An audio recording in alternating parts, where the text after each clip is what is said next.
So we have 6:03, so I'd like to go ahead and call the Rockland Fire Protection District Board of Trustees regular meeting for Monday, December 14th, 2020 to order at 6:03 p.m. In attendance we have myself, Trustee Malinowski, Trustee Bernstein, Trustee Johnson, Deputy Chief Acosta. On the phone we have Chief Siebert, Carl Stumlin, Treasurer, Attorney Jim Wargo, and others in attendance, Mr. Mike Seaman, correct? Correct. Fantastic. And if you all rise for the Pledge of Allegiance. I pledge allegiance to the flag of the United States of America and to the republic for which it stands, one nation, under God, indivisible, with liberty and justice for all. All right. Agenda item number 3, consideration of minutes of the regular meeting of the Rockland Fire Protection District Board of Trustees on November 9th, 2020. I took a look before the meeting. Looks good to me. Yep. Good. Okay. So I'll go ahead and make a motion to approve the minutes as presented for the regular meeting of the Rockland Fire Protection District Board of Trustees meeting on November 9th, 2020.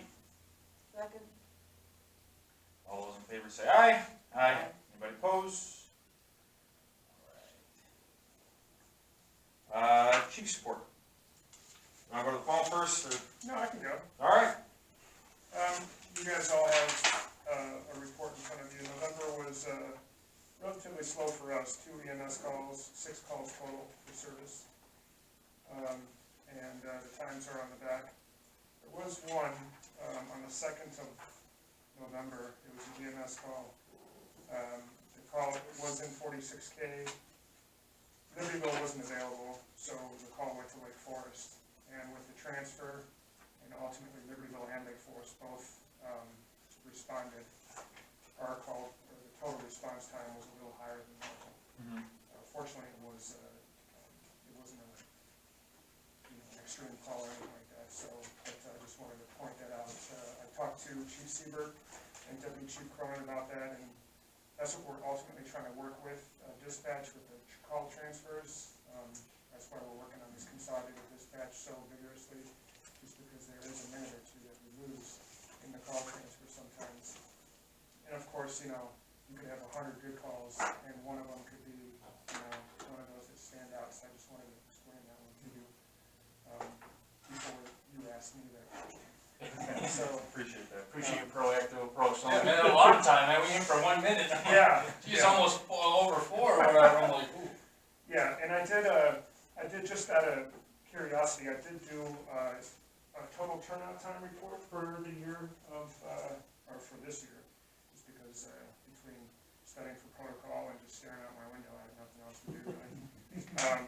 And I came up with some interesting numbers. Our total, we roughly had about 55 calls for service in the Millwood area in 46K. And the total turnout time is the time from dispatch to the time we actually go en route. So our goal, there's standards that we follow. During the day, it's 60 seconds or less. We try to stay under. And then at night, which is 7P to 7A, that's what we categorize at night, is 90 seconds. And for us, I ran a report for Knollwood, and the total turnout time was about 1 minute and 9 seconds. Now, if you take into consideration half of our calls are considered those night calls, we're doing pretty good on the total turnout time. Distance is distance, however, we always strive to do better with the total turnout time. And I think 1 minute and 9 seconds is pretty good. It speaks for our response, priorities. And I ran other numbers as well, too. We, out of all the calls, out of 55 calls, there are only about 3 that were not Station 3 rigs. So Station 3 is normally the station that takes the calls in 46K, which is good because they're right around the corner. So I just wanted to share those statistics with you guys. Did you have an average alarm time from when they received it to when it was dispatched? Is that something you had readily available in front of you? I was just curious. No. The only average times I had is the alarm to arrival time and the total turnout time. Okay. But if you'd like that, I can get that. Yeah, it was just something interesting to always look at, since as It's you part said, of you call thought that anomaly right there, Yeah. hopefully just a fluke. Yeah. But as Chief Seaver and I had a meeting, a couple months ago, we both, he recognized at that point, before this call happened, obviously, that's a weak link in the system, and that you guys were all switching dispatch platforms Yeah. to hopefully eliminate, that breakdown and Exactly. delay in getting help or, dispatching, so. Sure. And then also Chief Seibert and Lake Forest and Libertyville are working with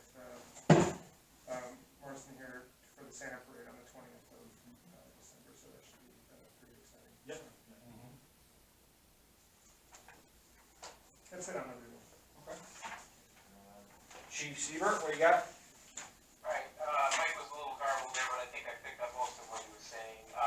So for November, Lake Forest was 11 calls in total.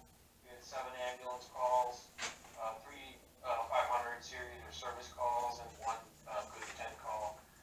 Average emergent response 705, and as Mike was discussing some of the statistics in that, I just noticed it's such a small sample time for month to month, and we get a few calls that take a little longer than others. It really throws the numbers out of whack.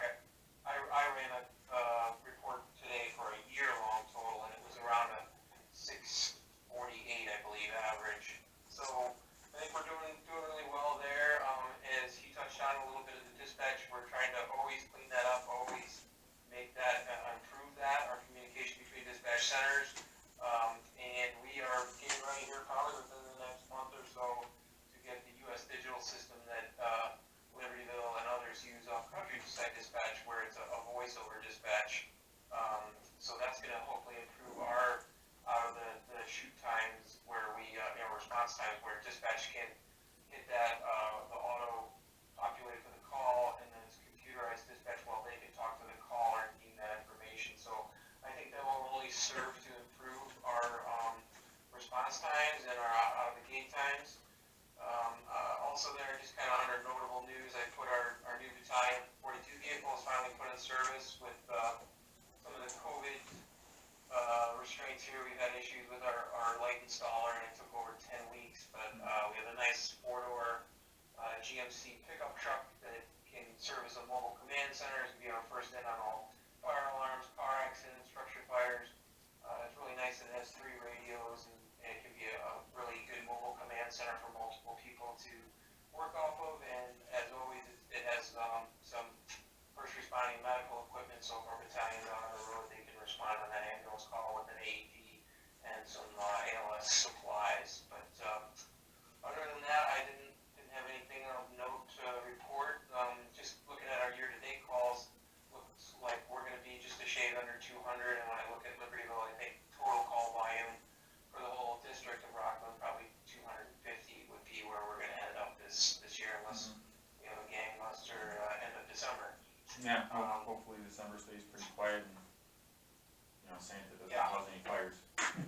And I was also going to bring up, I know that I was not at the last meeting, but Deputy Chief Cronin had talked that there was talk of that there was a desire for an ambulance revenue report. Yes, sir. And he said Trustee Johnson was going to email us and give us details of what exactly we wanted, and I never got that email. I've kind of been working with Andres, who is our billing client for both us and Libertyville, to kind of get some numbers. This is just an oversight. It's been in the IGA. No one, past boards and current boards never requested it, but that doesn't say that we shouldn't be giving it. It's asking for at a minimum of quarterly. I will point out it really doesn't affect anything to the cost of the IGA or that. I think it's more just something that was put in there for some common knowledge. Right. So I'm looking forward for some details, just exactly because there's so much. I think it's so much information from Andres. I really need to fine tune what we want, because I don't want them to overload me with information, and I want to get you guys exactly what you need. And I think it would be ample time for a January meeting to get a good report for you.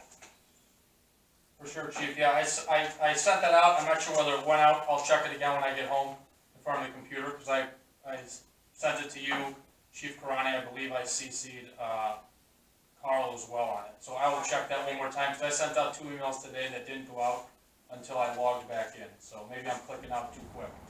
So Yeah, maybe that's I will check it I again. think I got emails from you before. Yeah, exactly. I don't have any problem, yeah, it doesn't throw any of the, Rockland emails into my, spam folder. Yeah. I'm checking those as well too, but, Yeah. I didn't wanna presume to give you guys a bunch of information you don't need or don't want, so I'd rather give you exactly what you want and need. Perfect, yeah, when I get back in front of the computer this evening, I will resend or forward or look into that to get it to you guys. Great. And I would just also, I just wanted to, thank, Marcy again for allowing this, over the phone, and I may be overly precautious, but, we're all waiting on, during contact with Lake County Health Department, and we're hoping we're gonna be included in at least the first, or maybe the first or second round of these, vaccines, and, I've been doing any kind of potential I could get to reduce risk in, even our officers' meetings at Lake Forest, we've kind of moved to a Zoom platform. So I appreciate that. I'd probably be fine going to the meeting, but I'm just going on an abundance of caution, trying to be, safe wherever I can. No, yeah, it's not a problem, chief, like I mentioned via email, something we brought up before, just, with the current, districts, I don't wanna say it, the equipment that we have, we can't really facilitate, a Zoom call, especially with only a few days' notice. And it's been talked about before here and there, and the way we still have the building, and the room, set up, it still complies with social distancing. But yeah, anything I can make, easier for you to attend the meetings, or DC Costa or Chief Karani, of course, we could have you guys call in, and, later in the meeting, we'll bring that topic back up to see what else we can do to make everyone feel more comfortable, maybe get more involved in these meetings. Yeah. Fantastic. And yeah, DC Costa mentioned, I'm working with DC Costa, DC Gallo on the Santa Run this weekend, so hopefully that will be a success. Yeah, I think we're all good. We're all set for that. So Yeah. we're looking forward to it. Fantastic, thank you, Chief. With that being, with that completed, No, I had an operational question, since obviously the IGA says you guys handle it, and it's not our job to run fire departments. You guys had, on the second, as the call you talked about, that you had Lake Forest respond, as, I guess, initial, but you guys probably tried to back up, whatever it was. What's the procedure for support, or is it when it's requested, and is it Lake Forest first, then trickles down, if they're unavailable, and it goes down? How's that work for you, for both fire departments? So on this particular call, our station 3 was out, so it Right. automatically goes to Lake Forest. However, our stations were in Station 1, Station 1 and 2 were in Station 1 doing the training. And Chief Browning and the battalion chief were listening to the call. They noticed that there was a abundance amount of time that was going on, so Chief Browning just elected to send Station 1's ambulance, and whoever got there first was going to take care of business. So, but I think how the IGA is written is, if it's on the south side of the tracks, if it's a Lake Forest call, and Lake Forest cannot take it, the remote will be automatically called in.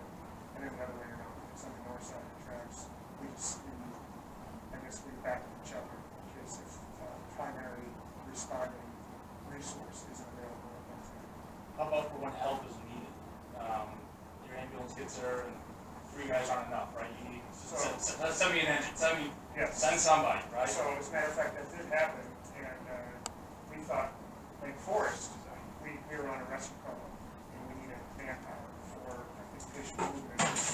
So we just called our dispatch for additional resources, and they actually sent us a Lake Bluff fire engine, because Lake Bluff, according to our CAD, is about a mile closer. Yeah, and that's what I was gonna ask, because on the 26th, like, I hear sirens, and just the other night too, someone was on that queue, wound it up loud. I assume there was something good going. I guess you guys had a possible fire in the sanctuary. Yeah, so there's an anomaly that happens every once in a while in the power plant where, for whatever reason, even though Lake Forest engine Station 1 is automatically due on a possible structure fire in 46K, they pulled 2 Lake Bluff resources and just didn't even pull Lake Forest engine. On the sanctuary structure part of the attic. Yes, yeah. So even though Lake Bluff was available and they responded quickly. They really aren't due, Right, because they're not written on the card. So CAT is recognizing the closest resource, right. when it should, the actual car should override the closest resource.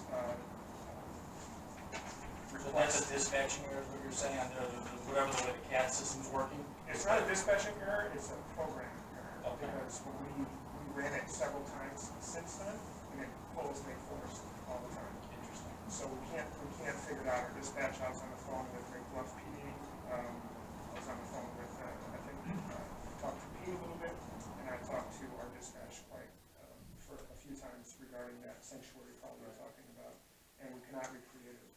Yeah, because on the 26th, I know we had Lake Bluff also had their support vehicle, with your Station 3 units. Yeah. So the good thing is Lake Forest, they recognize it right away because their personnel at Station 1 are on the horn with their battalion or their chief, and they're wondering, and we try to stay away from self-dispatching. Right. So as long as, until we figure out what's going on, as long as Lake Bluff is available, we'll Right. take that Take the help. resource. Yeah, Gotcha. exactly. So, Just didn't know how that was, if it was like as you said, like a voluntary choice, or it just kind of happens and hey, whoever shows up, engine's an engine, manpower's manpower. yeah, So I wasn't sure how that was, if it was formulated, calculated, or if it was just happening, like you said, by closest rig, yeah. you know? It doesn't happen very often, but for whatever reason, these anomalies happen from time to time. Okay. So in theory, it's supposed to be Lake Forest defending, Yes, supplying the support, and the other way around. Yes, exactly. when requested. Yes. That's all I have, I'm sorry. All right. I would just add in on that, our guys noticed right away, I was getting phone calls the other night, and so in lieu of self-dispatching, when they have enough adequate units, we're ready, we let them know we're prepared to respond, and we feel we're due on that, but they don't wanna just start going in case there's some other reason behind it, and it seemed like they had all the stuff covered. The only other thing I'll add is that we look at 700 Jenkinson as one of those calls, when we get a call in for any kind of ambulance call, we're automatically toning for that one. So, just because of some of the COVID stuff we've had there and just, past experience there, so we're always making that sure that both departments go on that for any type of call. And when you guys send an engine, or let's say, chief, if you send an ambulance to 700 Jenkinson, Yes. is there an agreement, or is it just Louisville sends whatever? Louisville, deem they that's- choose to send their ambulance to stay, because they like their ambulance Right. to stay in service, because Yeah. 9 times out of 10 they don't go with us. Certainly is, yeah. And so we're just looking for the manpower right there, Gotcha. so we're not really concerned what type of vehicle they come with. Okay. Okay, sounds great. Anything else? Public comments We next. keep the chief on the line. I have a question on the next item on the agenda. You may have some input. Okay, no problem. I know he's on the Chief, phone. yeah, I Chief. didn't want him to hang Yeah, no, up. he's planning on staying on the entire call. Oh, okay. He's probably got his feet up right now in the recliner. Okay. Right, Chief? I'm sitting up on my bed, so my dog goes crazy. All right, moving on to public comment. District trustees allocate time for those individuals who would like the opportunity to address the fire district trustees on any matter not listed on the agenda. Each person addressing the trustees is asked to limit their comments to a maximum of 3 minutes. I have a Mr. client Seaver. who may be interested in renting the Colonial building, the first floor commercial, as of the first of the year, and I just wanted to know if the fire departments have any problem with that building or the commercial area, if they have to inspect it before it's leased out. That would be our Lake Forest. Are you familiar with the Colonial Building, Chief Siebert? Did you hear the question? They're looking if we've done an inspection on it. I'd have to look in with my fire prevention bureau. I know we've completed most snowwood inspections. We had a couple of issues on some, and everybody's been very cooperative. I couldn't tell you off the top of my head if there's anything, outstanding with the Colonial building. I'm familiar with the property. I would add if they plan on doing any major renovations, then it's gonna have to go into plan review. If there's any major renovations planned, it would have to go under plan review, more than likely. Yeah, With the fire department? The county would go through. The county. With the county, change the use permit and Talk to our fire prevention verification of bureau. zoning. Okay. Mike Gallo would be the contact. Okay, Mr. Seaman, if you want to reach out to Lake Forest, Mike Gallo, Thank you. he's the, Fire Prevention Bureau Coordinator, he'll help you out. Thank you. That's all. All right, moving on to no other public comment, Mr. Senior, is that, It's also Mr. Senior. it's also Mr. Senior. Mr. Senior Junior. Mr. Senior. All right, so moving on to 6, Attorney's Report. Marcia, I have nothing other than what's on the agenda, we'll address it when we get to that point. Okay, sounds good. Moving on to 7, Treasurer's Report. Carl's got a lot of stuff for us, as usual. Looking at the balance sheet, the checking account balance is currently $488,844.42. The reserve is sitting at $311,145.35. And petty cash is at $112.49. The total assets of $800,102.26. As far as budget, we are, this will be through November, so that's going to be 7/12, or just under 60%. And everything's tracking fine. We've gotten about 94% of our revenue as of the end of the month. There was another tax collection, a small one in December, there'll be a couple more small ones. And we're still a couple $1,000, or expecting to get about $2,000 more on the foreign fire tax. I'm sorry, on the Illinois Department of Revenue on the replacement tax, the sales replacement tax. We've paid 3/4 of the IGA to date, building operations. There's a little bit of an anomaly here on the mortgage. While I tracked the mortgage pay down separately, the $14,000 that we had returned to us, that was loaned to us and then given back to us. Not really found money, but Yeah, it was it ours. was kind of displaced for Yeah. 2 years, but we got it, so we immediately turned around and paid down principal on that. So that's why that's at 74% rather than being at, or at 58% like it should be. Because that wasn't budgeted to get, to do that, so that's kind of an excess payment. So, again, there we're fine. On district administration, 25%, so we spent about half of what we allocated. Some of that, like the salaries, will come at the end of the year. But those are all small dollar amounts. And again, the IGA, 75%, and so, total expenses are just under 75%, which is about what we'd expect. Well, the liability insurance is 74, but that's not gonna change. We will not make any more payments on that this year. So. That's one That's where payment we're at. done, right? Okay. All right. So that is the treasurer's report.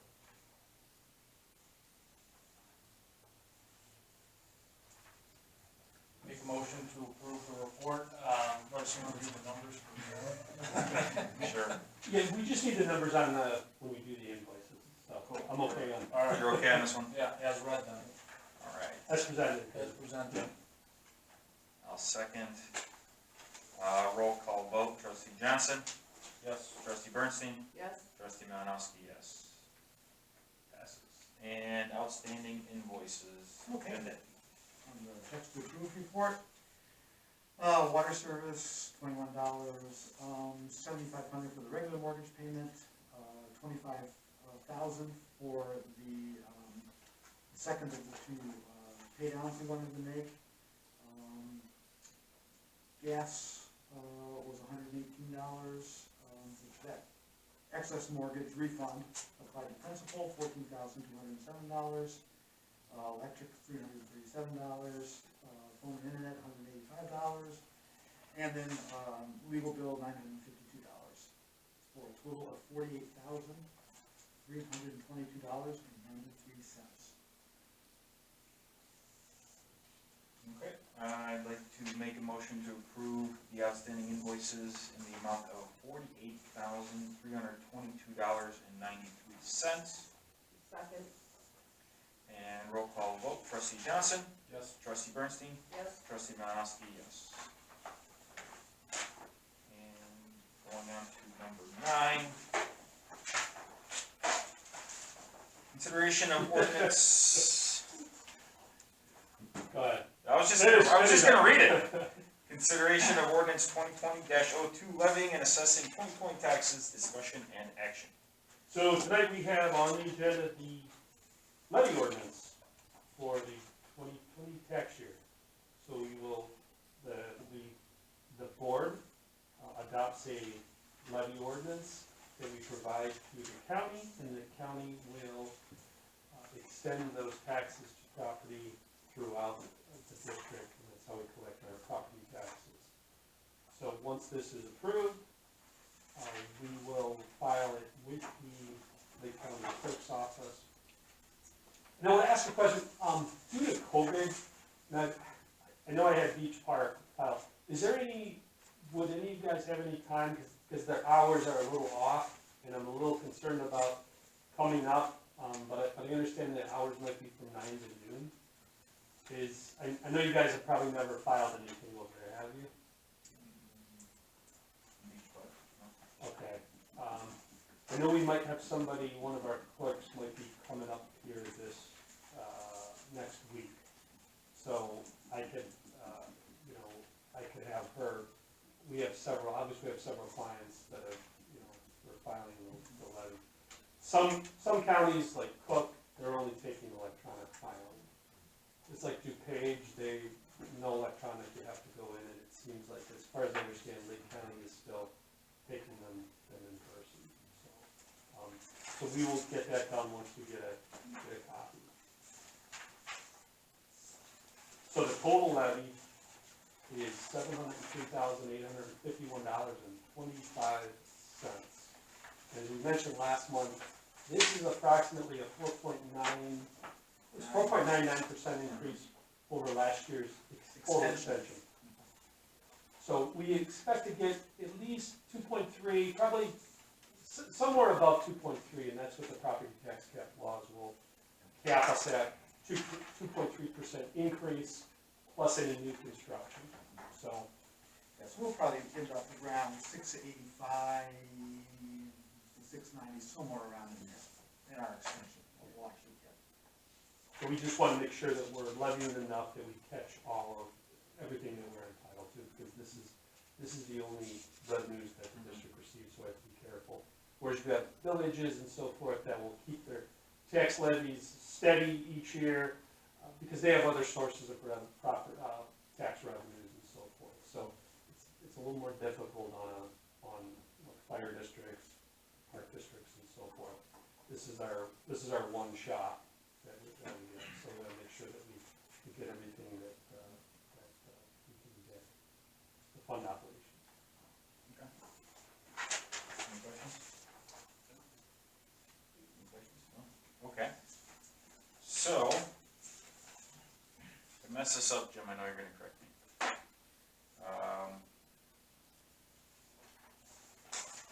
I'd like to make a motion to approve ordinance number 2020-02, ordinance levying and assessing taxes of the Rockland Fire Protection District, Lake County, Illinois for the year 2020 in the amount of $703,851.25. I will second. And roll call vote, trustee Johnson? Yes. Trustee Bernstein? Yes. Trustee Malinowski? Yes. Jim, do you have enough copies? I have 3 copies. I have 4 copies, so yes. Okay, great, I've got it. Okay. And I even brought the seal along. There you go. We do have a seal. Okay. Okay. You're looking at that before. All right. Good, Jim? Yes, that was perfect. Fantastic. Moving on to agenda item 10. I think this one's yours, Chris. Performance analysis proposal from the Illinois Fire Chiefs Association and Plug Ugly Solutions. Yeah, so in wrapping up, we're working towards wrapping up the citizen review committee and producing a final report for that, which trustee Bernstein is spearheading. I reached out to the Illinois fire chiefs looking for a professional interpretation of the report that the citizen review committee produced. And in talking with the I chiefs, they had raised the questions or concerns that interpreting the data provided by the Citizens Review Committee, although they could validate the information provided, they wouldn't be validating the information as it pertained to the district. You know, it'd be as if, the best way to equate it to is, we tell him the sky is red, and he'll say, yes, the sky is red, because you told me it's red and showed me a picture the sky is red, although most of us know the sky is blue. So his recommendation was he was not comfortable in interpreting or providing a professional opinion on the Citizens Review Committee's final report. He wanted to assemble his own data using his own consultation company that does an independent GIS survey. So the I-Chiefs provided me with two proposals, one being from the I-Chiefs as a total package. That was for a total tune of, let me get this exact for you folks. That total was for $32,250 in consultation fees, expenses. That would include one draft report webinar for the key stakeholders and one electronic copy. No on-site presentations, it would just provide us all the information defined in their scope of work here.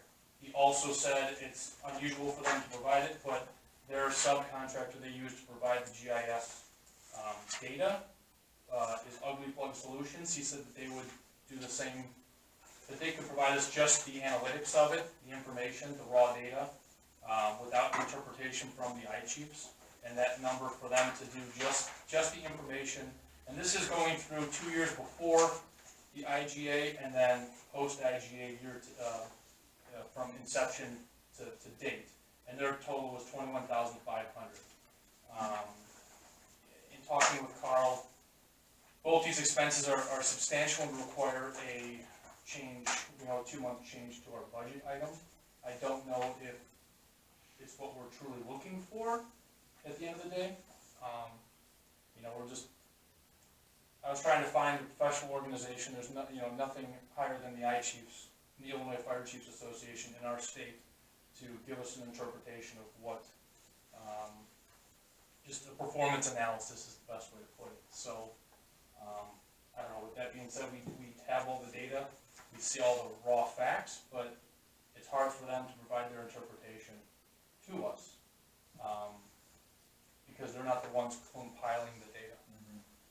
So just really quick, was that, those two separate fees, or were those two separate options? So those are two separate options. Okay. The $32,250 was including the Plug Ugly Plug Uglies, review, yep, data review. and then the official Illinois Fire Chiefs interpretation on top of it. Got it, okay. Or their review.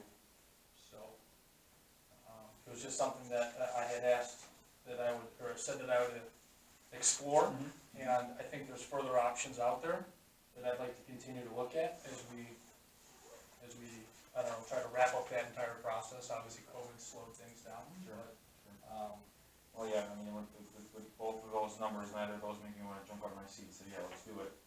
But it's an option. If you think there's others out there, then absolutely, let's pursue those, or if you don't mind looking into what other options we have available. I mean, obviously, I-Chiefs seems like it would be most, I mean. it is the granddaddy of the Yeah. Illinois Fire Association, and this Plug Ugly company is used by the IAFF. I mean, it's not like they just work for the Illinois Fire Chiefs, Sure. so we're gonna get an unbiased opinion if we were to go that direction.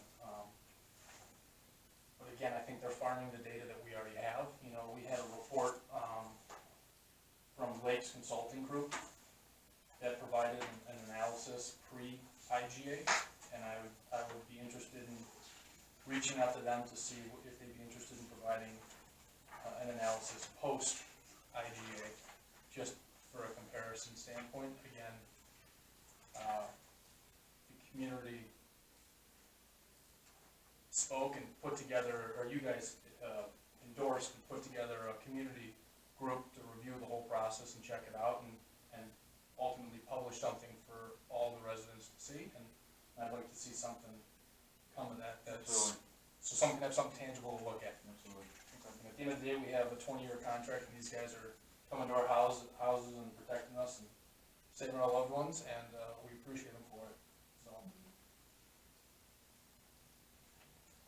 I don't know, I guess I'll continue to, or I'll look into Blake's Consulting, but I was not, as you said, jumping out of my seat with these numbers. Yeah. For ultimately nothing else comes of it, it's just, we're trying to wrap this up. Yeah, trying to wrap it up, trying to consolidate data and just have, just a review. Just have a package to hand on the residents, you know? Okay, yeah, if you don't mind doing that, Chris, that would be good. I mean, we'll obviously save these numbers and save the, let's say the proposal, as you come up with other possible options, we'll review them at that point. Anything else? No. Number 11? All right. Reorganization of the Board of Trustees and Election of Officers. Agenda item 11.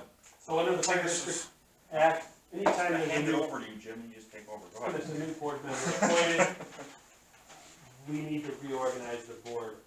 Since Trustee Johnson just got appointed, we're supposed to appoint him as soon as possible the next meeting, so we kind of fudged on that a little bit.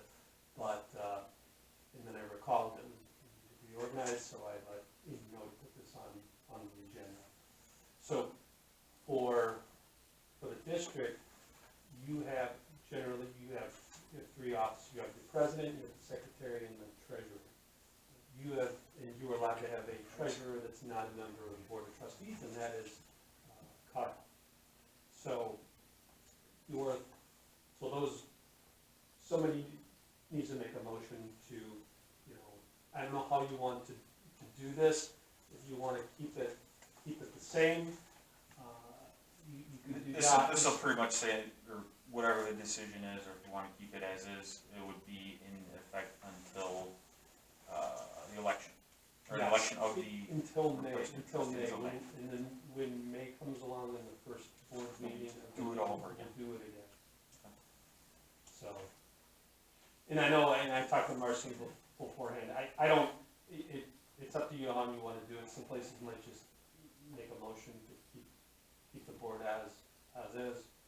Marcy president, Amy secretary, Carl treasurer, however you guys want to do that. You wanna take nominations, or? No, I'm good with it. You with it? You want to do I anything make a for the next motion, 4 months? no, I make a motion to, keep it status quo as it was, Marcy Okay. president, Amy secretary, and Carl as treasurer. Very good. Johnson as trustee. I'll second that motion. Roll call vote or just? Yeah, let's do a roll call. Roll call. Trustee Johnson? Yes. Trustee Bernstein? Yes. Trustee Malinowski, yes. It's just kind of a formality. But Sorry, Carl, you're still stuck. I didn't see Carl running here. I was just an opportunity to get out, but. Item 12, 2021 meeting schedule. What are we required to meet, how often, by law? No requirement at all. Most, generally, districts will meet at least once a month. Some paper districts will meet four times a year. There are certain times we have to meet to do the reporting and the ordinances that are required on a time basis. We're entering kind of a dead spot right now, where there's nothing coming up until April. or May, yeah. I know historically in the past, the board met, we've been meeting once a month for probably the last 5 or 6 years, but before that, it's probably about 8 times a year. So again, you could skip January or you could skip February. Yeah, I think towards the beginning of this year, we skipped a couple meetings, Well, because of COVID. Well, because of COVID, there was, no other pressing actions. Right. Yeah, until you start the budget, sitting of new board members. So May, pretty much, you have to meet in May. You have to meet in June to do the tentative budget. You have to meet in July to do the real budget. Then again, about September to do the financial reports, approve the financial reports. And then you hit November for the levies, or November for truth and taxation, and December for the levy. Mm-hmm. it's probably easiest just to, it's always easy to, if you do the whole year, you can always cancel the meetings too, and then, or you can hold special meetings, so, something you can kind of play by ear too. Because the only thing, we just have to do a posting at the beginning of the year, these are all the meetings, and it's certainly easy enough to cancel those meetings too. The county usually asks for an update on that about once a quarter. I don't know. Is there- Yeah, I mean, it was just, that was, used to be routine, that we would always get an email from them about once a quarter, just saying, you know, give me the schedule, and you just roll it forward another 3 months and Yeah, give it to them. So I think they do publish it on their website. So should we make a motion to continue a monthly meeting on the Yeah. second Monday of the month? 6 PM still work? 6 p.m. is it good with everybody? Jim? Yeah. 6 PM still work? yeah, stay work. 6:05 maybe? We've been good at 6:03. Second month in a row. Never live it down. No, I'm not gonna let it go. All right, I think Chris made the motion, Second. Amy seconded.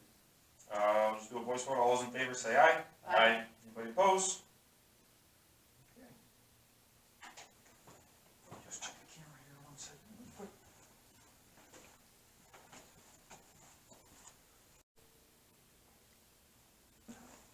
We're getting to that 45-minute mark, Carl. Hopefully the other one's working too. Hopefully. Is it all the timing that's left there?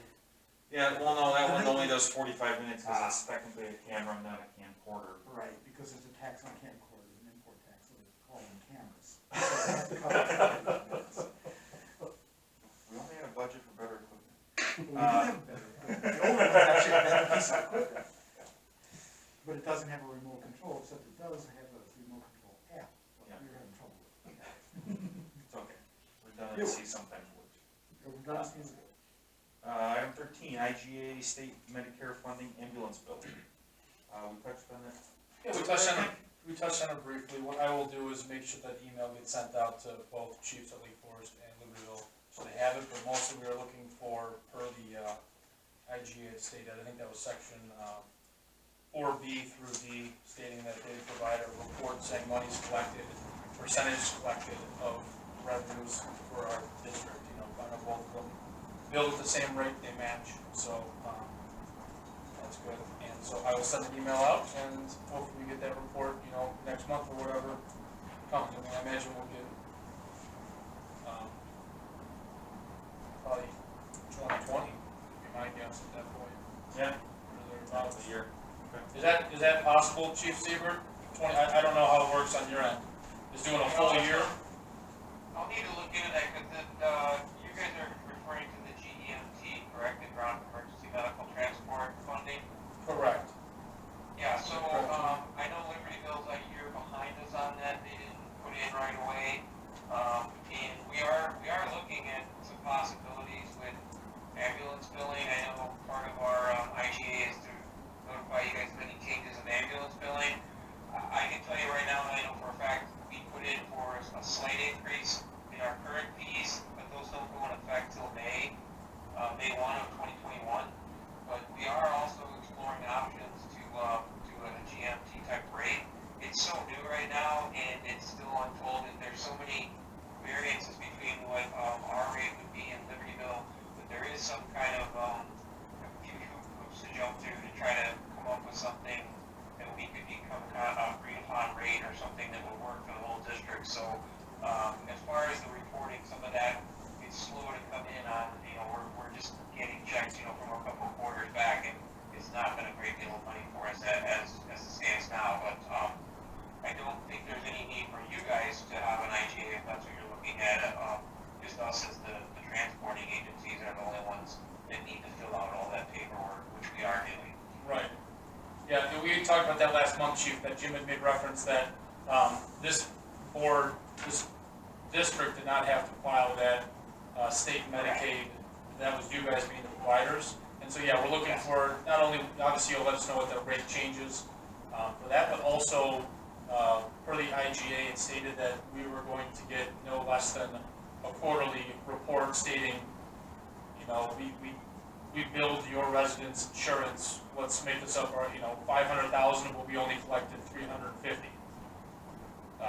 For a 70% collection rate, you know, something along those lines. Not so much as it pertains to the state IGA, but as it pertains to the billing and collections of our district residents. So this has nothing to do Yeah, with. see, I understand, so, yeah, well, if we get. No, we were just wondering if you were this in that. makes it funnier, for sure. Yeah. So Pete, this report that they're looking for it's just all patients, not just Medicare patients. So all district residents, just a percentage collected versus percentage billed, basically. Right, yeah, so what were the revenues collected, and then what was, we don't know, we don't get 100%, right, wishful thinking. So not just Medicare, Medicaid. Right, because they didn't have the Medicare, Medicaid, and, or Lake Forest didn't have it last year, you guys may have had it.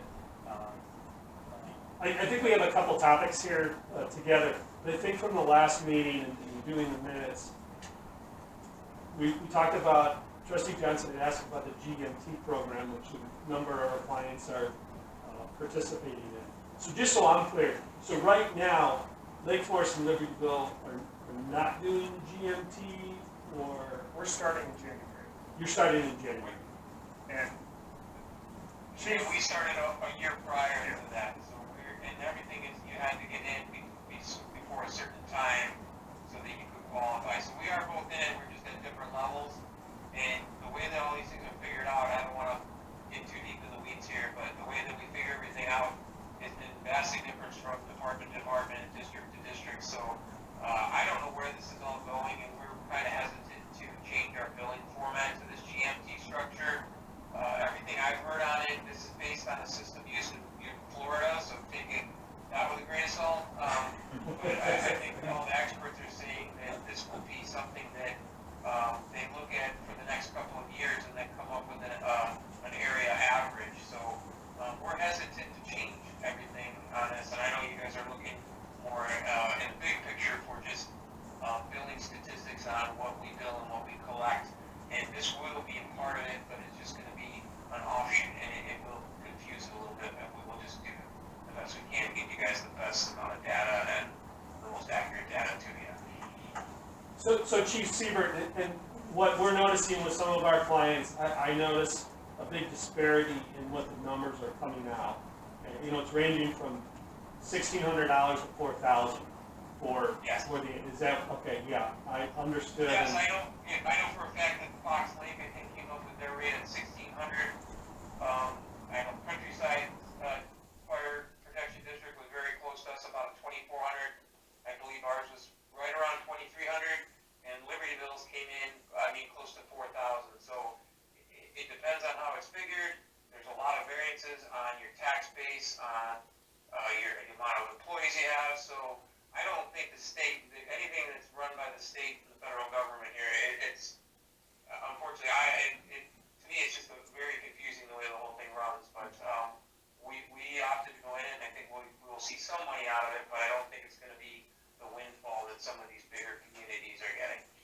Yeah, understood. And I think some of the general questions last month were about the district participating. Do these rates apply to the district and so forth? And I think generally, yes, it could. You would apply whatever rates that you are charging for transports, and it would apply whether it's Libertyville, Lake Forest, or within the district.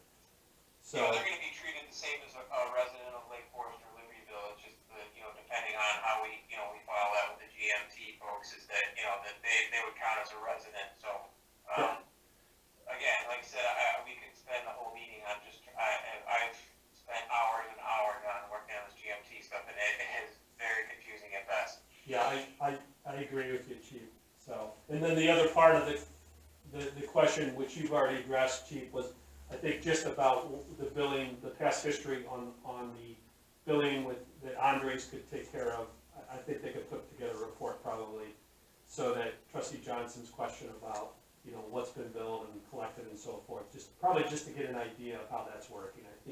I think that's where he was going. So yeah, for sure. And I think some of that's we've treated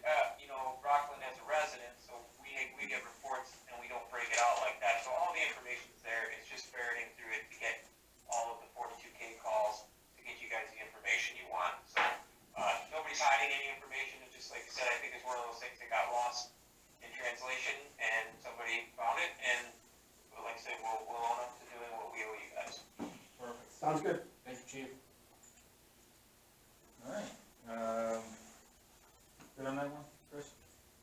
Please. Agenda item 14, I'm gonna go ahead and combine 14 and 15. Discussion action on lease, sale of Rockland Fire Protection District building, and discussion update regarding IDOT improvements. So I'll go ahead and just jump to 15 really quick with the IDOT improvements. I finally was able to get in contact with Mike Cullion from IDOT after many emails, many phone calls. Finally had a phone conversation with him on Friday. IDOT is still in the process of conducting surveys. Actually, surveys have been put on hold. There are a couple of revisions being made to the plan for the 176-41 interchange.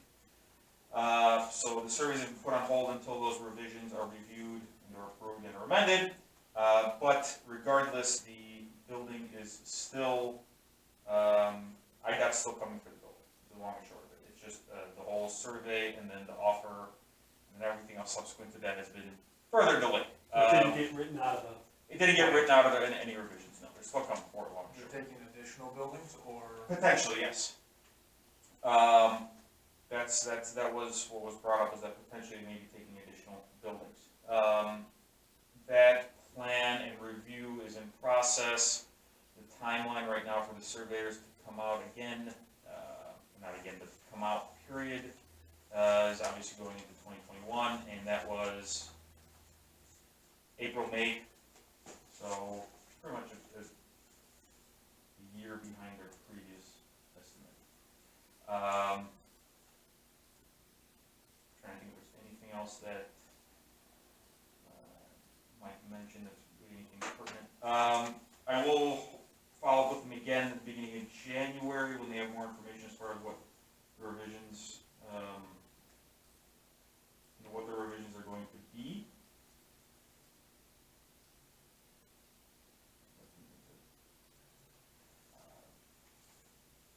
Yep, that's all I got. Gentlemen, go ahead. Do we know at what point they fund such a project?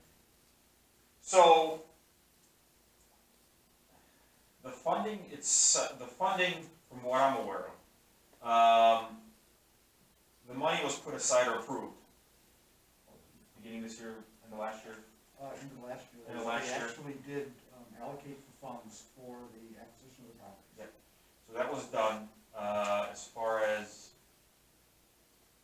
it did, so I think I'm going to assume, I know what happens when you assume, and I'm going to assume that they were basing the funds were allocated, but the continued funds, off of, regular travel. I mean, obviously with Corona and COVID, no one's really been traveling, so their 30+ cents per gallon tax that they've been getting, they haven't been getting that revenue, so it's been delayed, as far as, I guess, filling their bank account with the money that they were anticipating to use, or were going to use going Well, forward. this was So it's funded been by delayed. 2019, you think? I'm sorry? 2019 it was funded? Or End of 2019. Okay. Yep. But they've used those funds for other things. I also spoke with Mike Cullion about 2 months ago, Okay. and actually caught him Monday morning, probably heading to work, so I got a good time with him. He knows the project well, of course, and he told me, and this was off the record, and it's like, just go off of what I'm saying, though, is they got one project ahead of this, which is from Diamond Lake Road, which is 60 and 45, out west, all the way to 176. They are just starting surveying now. They're making it 4 lanes. They're building a bridge over the train tracks right past Diamond Lake Road. And they are also obtaining houses and trailer park homes there. Which they also have to do the trailer park here, is what he was telling me. And he said the funds that have been allocated for this, that project goes first. And he said people are not driving and we're not getting our 38 cents a gallon tax, so interpret that how you want to. Is what he told me. So that's kind of obviously what he told you. Everything's got pushed back. So I just don't know how long the process goes out until you keep waiting for them to come. If they're going to say, oh, maybe next year, maybe next year. I think they approved an interchange 20 years ago here, which has an easement that goes through canals for an exit ramp heading north off of 41, and still nothing's been done with that. So I don't know, I just want what's best for the community and see when does push come to shove. Understood. And then also, what sets the value for the building for IDOT's proposal? Have they made an agreement for how much they're gonna give you? No, obviously, since the survey has been conducted for the property itself, they haven't even approached us with an offer or as far as anything in addition to how that works. So, none of that's been done. So that's not worrisome, they could come in and offer basically as a residential building, 0? I think what we also need to take into consideration is, this building, which, just my thought on it, was approved in 2001. The community voted on a referendum to build this building and absorb a $1 million liability building a new station, to replace the one that was in the parking lot in which we parked. So that obligation was put to the residents to make that decision. And I'm not, as one person, going to, I'm considering all options, but I'm not gonna make a decision for everybody right now, given so many unknowns. But obviously this building sits vacant, but it houses a district truck, a fire district, which in 10 years might not have fire service. Right? Just something to consider. I understand we think about, like your side, because it's a big building right now, but also think about what happens in 8 years from now when Lake Forest will say, you know what, we can't do this anymore, we're not gonna give you ambulances or fire trucks. What condition will the building be if it's just left vacant and I don't know what our. If the drains don't drain, the water comes over the side. Building's still being, So it's still being maintained. the roof looks like it's gonna fall in when it rains. But anyways, besides that, so back to that 176 or the Yeah. 45 Diamond Lake Road project. So you said that has to get done first. They were doing the Lake Forest viaduct. They just started. They said completion by 2022. So that's on your path. So that's a 2-year project, and that's just that viaduct. That's probably 5 miles and a big overpass over the train. Like they did Lake Cook Road for 5-6 years. So they're out maybe 8 years on purchasing this. It's something we need to consider as a board, Yeah, right? we need to get more information from IDOT. At the beginning of the year, obviously, COVID has put everything back and everything at a standstill. At the beginning of the year, their schedule, actually at the end of last year, their schedule, survey to offer was mid this year. With having the Diamond Lake Road project, taking precedent, and everything obviously now being pushed back at least a year, we do need more information from IDOT as far as what the plan is going forward. At the beginning of the year it was a lot more aggressive. Now we obviously have no idea. So I don't think we can make any decisions. We can discuss, to blue in the face, but we just need more information. And obviously you've had better luck in reaching Mike, or you just got. Oh yeah, well, I've called him a couple times afterwards and he hasn't answered. Yeah. So I was lucky enough to get him on Friday, and it seems like we got pretty much the same information. But as far as timeline, he couldn't give me any additional info. They don't have that. Yeah. The plan is, at least what he recommended to me, was to reach out first week, second week of January. By then they'll have a better idea on the revisions, therefore having a better idea on timeline. What's the problem with moving forward and saying, let's get an application in for, I know I mentioned this probably 6 months ago, of rezoning and doing the survey, if I'm willing to work with the Rockland Fire Department Board on the cost of this and see if we can get something moving forward. So say 3 years passes by and nothing happens, or a year passes by and nothing happens, and we get a set value for what this is worth, and maybe get a packet together that a bid could be offered to you guys, versus we're not even accepting anything. Or is that something that you're completely against? Well, rezoning is going to be, that's an issue in and of itself. Right now, being a municipal property with taxes. That's Jim. So if we rezone this, we're talking here. If we rezone this property to commercial from right now it's in residential, how does that affect our? Does it implement property taxes on this building and property? Yeah, if you enter into a lease for not entering a lease, let's just change the zoning that, so you could enter into a lease, or you could enter into a purchase agreement, because any purchase agreement that you enter in now is pending rezoning by an outside entity, and even being it rezoned would, I think, make it more valuable to the Rockland Fire Protection Board to go to IDOT and say, hey, no, give me more, I can get X amount for this, because I have these offers in place. As we speak right now, I don't know what the county zoning I mean, is. we're zoned residential. Residential. Yeah, Zone residential, and this is a special use, or Yeah, fire department can be in a residential zone, Yeah. it's the only entity that can be. they typically are, yeah. So,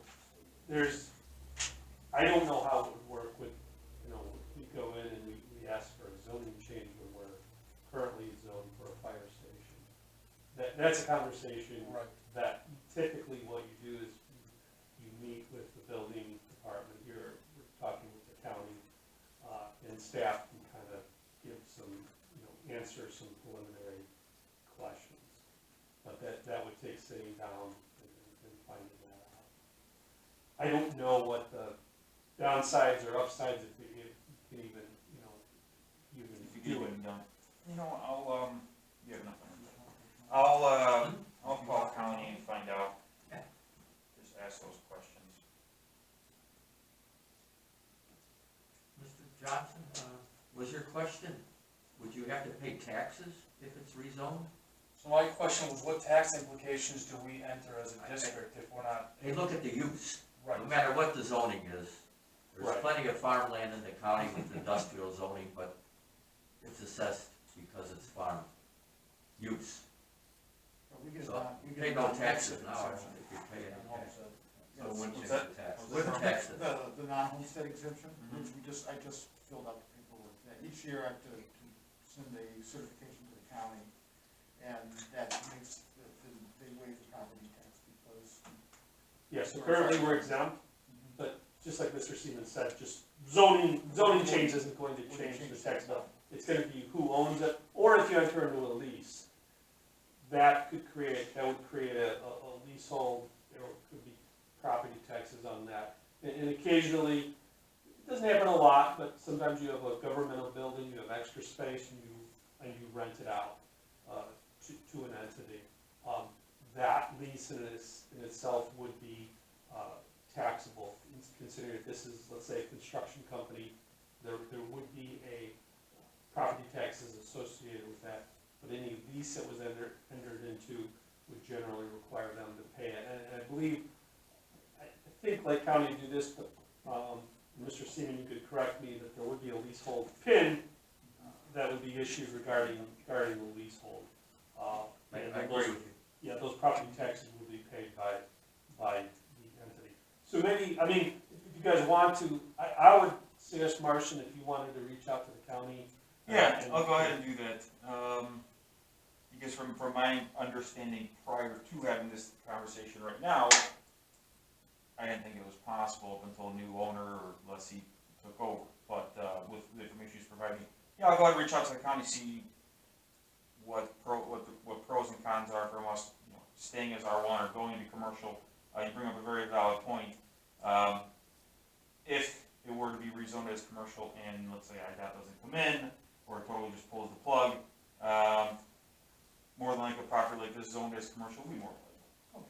So, yeah, I will absolutely reach out to the county and get some answers. We can go from there. Are you guys looking at this, are you considering a lease? Ideally, Initial lease or? I'd love to purchase. Right, and I thought that's where the position, because obviously, you guys have been to enough meetings, and obviously the board, there's a lot of stuff on their mind on what to do. It's not, there's some questions that are being asked. I think some of the answers are coming in, but probably a Yeah, little, it's not not as quick quick. as you It's not probably that cut want. and dry, it's not as quick as, Yeah. Yeah, no, I It's understand, and times are weird, and I just, we're showing up every time. We Because want to- we're highly interested, and we want what's best for the community, and if there's any way that we can help out too on this process, we're willing to work with the city or the board or anything. And I think not too long ago, I think the understanding was there was an offer coming sooner rather than later. Yes. Fairly quickly from from my. IDOT, yeah. Yeah, Yeah, that wasn't- just that was was- worried about COVID and, you know, if the money, they use the money for other things and then, you know, the rulers change, years pass, different people are in command, you never know what happens. Yep, absolutely. Thank you. No problem, Dylan. Anything else regarding IDOT, sale, lease, zoning? I'll add zoning to the agenda. Well, on that same idea, since we're talking about the sale and lease of the building, and you're gonna deal with the county or explore options. And we also explored options about, Shields Township, other government entities that are currently renting private space. I mean, they were kind enough to let us utilize their space. That's right. Again, the community voted on this building to build it for the community. Have we approached anybody to see if there's interest, as we continue From to? a municipal governmental, organization, not anyone in the, outside of other fire departments or Davis or. Yeah, I'm not talking Mavis or No, fire yeah. departments, I'm talking the tax assessor's office, and, you know, if we're really gonna explore options, including the sale of this property, or the holding or the lease of it, you know, I think we have a lot to consider, and I think we should definitely explore multiple avenues to see just what's out there, you know? Yeah, I've already talked to Shields, obviously using their space, so I can reach out to them and see if they have any interest in working something out with this building being, you know, already a municipal building versus a private owned school. I think the idea of the original board here, who eliminated the fire department, was the idea of consolidating, eliminating redundancies in government, and seeing a government building sit vacant while we have another government entity in town rent private space. Seems a little crazy, right? Like, so just a thought, would definitely be worth a conversation if we're willing to explore plans C, D, and E.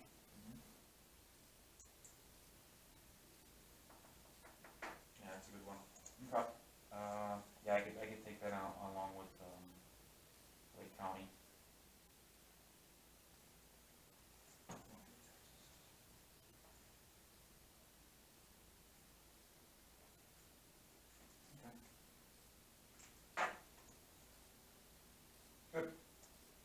And then 16, we can talk more building stuff. Yeah, 16, we'll talk about building stuff. Okay, yeah, so we'll. Thank you. No. Oh, okay, yeah, no problem, gentlemen, thank you. All right, going on to 16 other I'm sorry, items. what was your name? John Cena. Johnson, okay.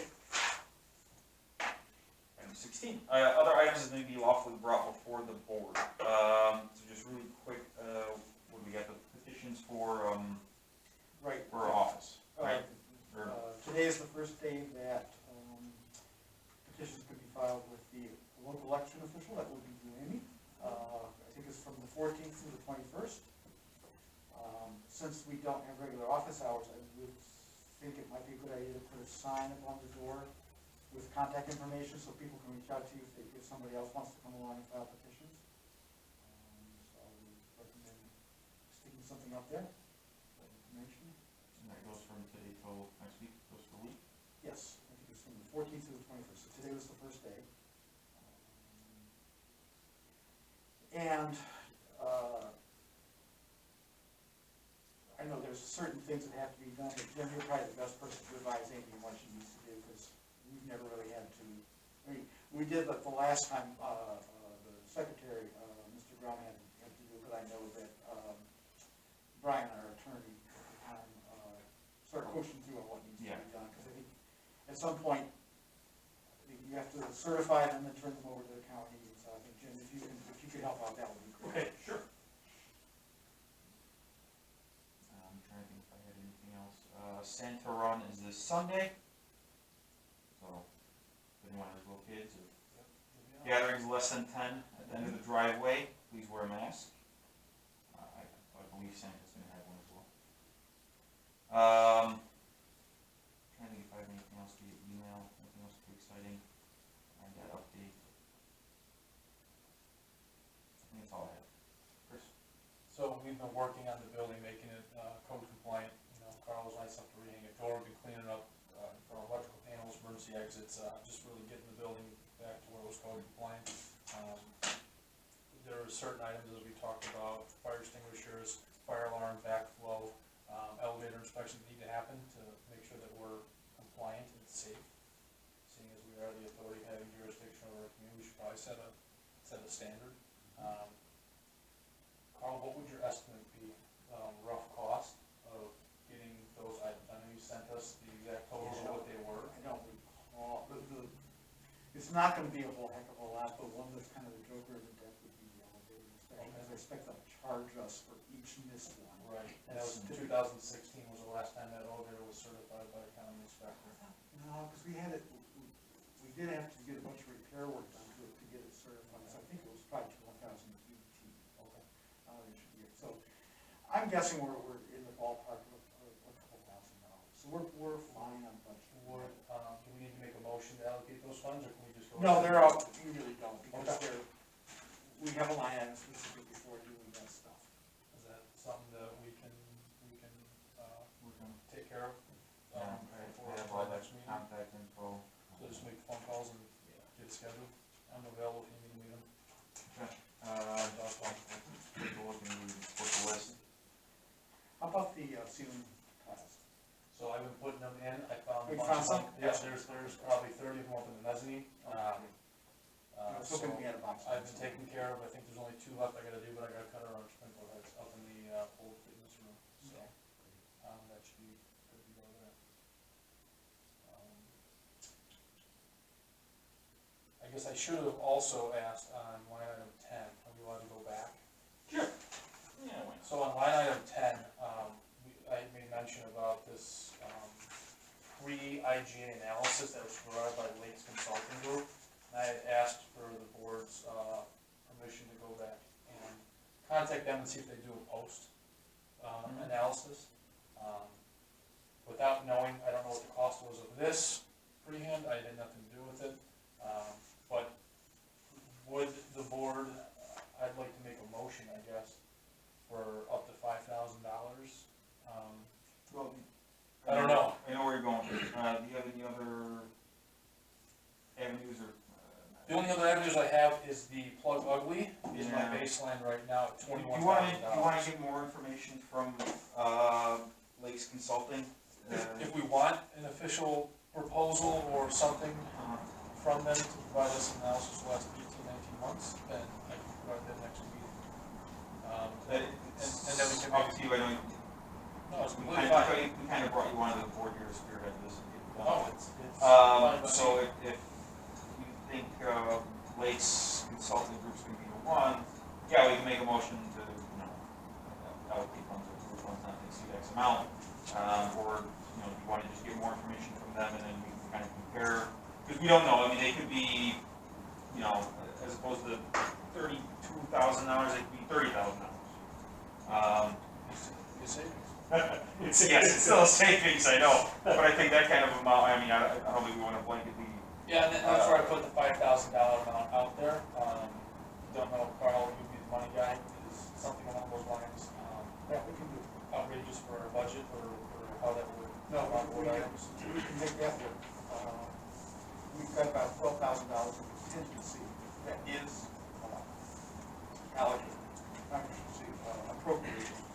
We try not to spend it, because it's deficit, but for something like this, we've got plenty of reserves. So to spend, at the end of the year, we may hear, if you do one of the larger ones, certainly we would have a deficit year, we would spend more than we took in. $5,000, because a lot of the stuff that we budget doesn't actually come out of the credit that we budget, we probably come out about even. So, it's a reasonable. Okay, so could I make a motion for $5,000 to, I guess, produce the report,